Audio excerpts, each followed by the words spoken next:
Good day. I'd like now to go through a few things that have changed out west.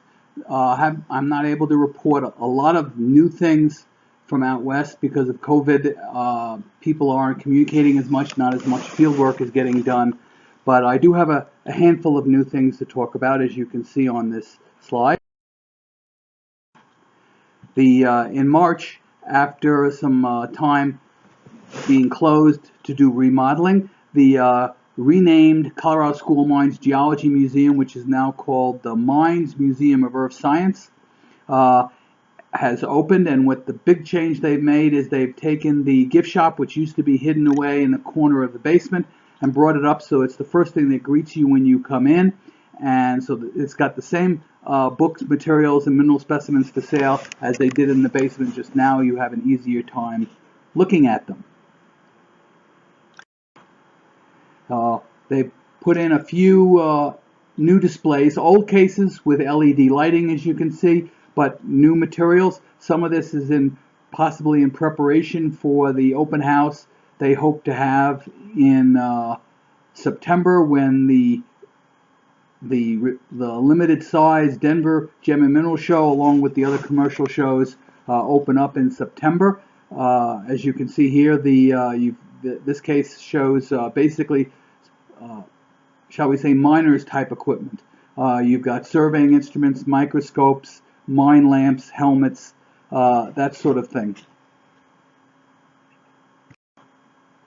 As well as the more standard long length cases, well lit with the new LED lights that were put in a couple of years back. If you've attended the open houses traditionally before the Denver Gem and Mineral Show, some of the cases will be familiar, but some of the specimens and the displays may be new if you haven't been here every year. Now, Philip Simmons and Erin Devanthal have been very active trying to find new places to collect specimens for sale, and they basically have worked 3 new areas this season. The Double Strike Prospects is a new locality that basically they've dug brand new pits and they are finding fluorite. Some of the fluorite comes in medium blues, as you can see here, as well as in greens, but some of the fluorites show up with white coatings around the edges. So here's a group that's light bluish, at least it seems that way to me, with white edges. And it also comes in the light green with white edges. The second prospect occurs out in a desert-like country, which has people who like calcite, especially those who like pseudomorphs, will be pleased with this locality because it produces quartz after calcite pseudomorphs. Some of these that they have opened up and broken the crystals, the calcite is gone in most of them, so they're hollow shells, and they come as single pseudomorph crystals as well as clusters.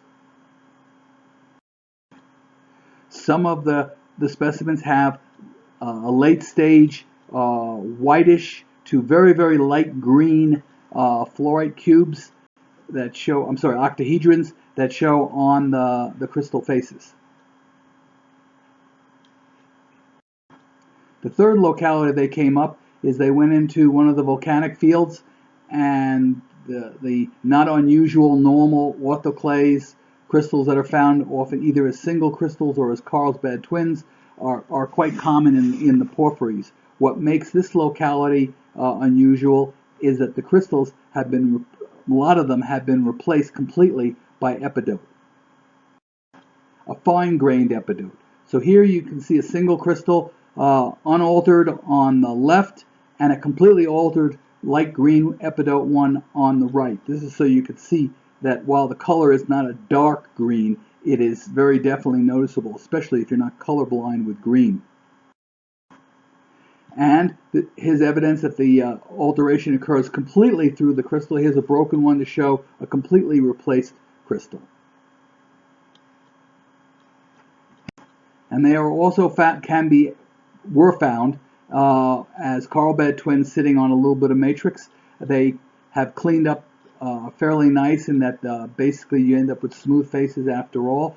And the locality is, again, these are brand new pits dug to find this material. And with that, that's all I have to report for this year.